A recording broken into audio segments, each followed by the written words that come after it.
मधुपुर विधानसभा उपचुनाव को लेकर बीजेपी तमाम समीकरण पर विचार कर रही है। पार्टी का कहना है कि बीजेपी चुनाव लड़ेगी और जीतेगी। प्रत्याशी कौन होगा, इसका खुलासा फिलहाल नहीं हो पा रहा है। मधुपुर विधानसभा सीट पर चुनावों की घोषणा हो चुकी है। हाजी हुसैन अंसारी के निधन की वजह से खाली सीट पर झारखंड मुक्ति मोर्चा के हाफिजुल अंसारी प्रत्याशी हैं। पार्टी ने उन्हें बिना सदस्यता के मंत्री बनाकर एक बड़ा दांव खेला है, लेकिन बीजेपी के पास अभी कुछ खास कहने को नहीं है। पार्टी की चुनाव समिति की बैठक में जो नाम सुझाए गए, उनकी अनुशंसा केंद्रीय संसदीय बोर्ड को भेज दी गई है। पार्टी के प्रदेश अध्यक्ष कहते हैं कि बीजेपी चुनाव लड़ेगी, उसका ही प्रत्याशी चुनाव लड़ेगा। भारतीय जनता पार्टी मधुपुर के विधानसभा के उपचुनाव में चुनाव लड़ेगी। भारतीय जनता पार्टी में उम्मीदवार कौन है? भारत माता, वंदे मातरम और कमल फूल महत्वपूर्ण होता है।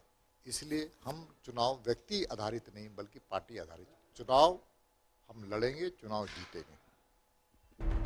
जानकारी के अनुसार मधुपुर विधानसभा सीट से बीजेपी ही प्रत्याशी उतारेगी। सहयोगी दल आजसू से भी पूरा सहयोग की उम्मीद है। 2019 के विधानसभा चुनाव में आजसू के टिकट पर मधुपुर सीट से चुनाव लड़े गंगा नारायण के नामों की चर्चा है।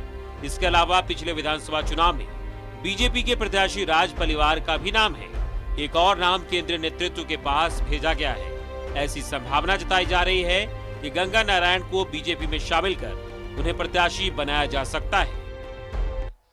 तो ऐसे सारे मुद्दे, विशेष करके संथाल परगना के विकास की जो गति है वह रुकी पड़ी है, तो ऐसे सारे विषयों को लेकर के जनता के बीच में जाने वाले हैं। और स्वाभाविक है कि जो राज्य की जनता के मन में जो जनादेश के लेते समय जो यूपीए सरकार के लोगों ने, यूपीए के लोगों ने जो वादे किए थे, हम वहाँ उनको वादों को याद दिलाने वाले हैं।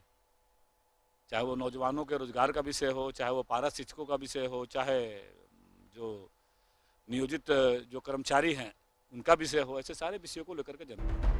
बीजेपी के लिए मुकाबला बहुत कठिन है। इस सीट से झारखंड मुक्ति मोर्चा के प्रत्याशी सरकार में मंत्री हैं और दिवंगत हाजी हुसैन अंसारी के सुपुत्र हैं। ये दोनों फैक्टर मजबूत है।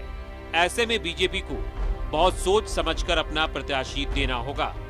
कैमरामैन सुशील के साथ राजेश कुमार, न्यूज़ 11 भारत, रांची।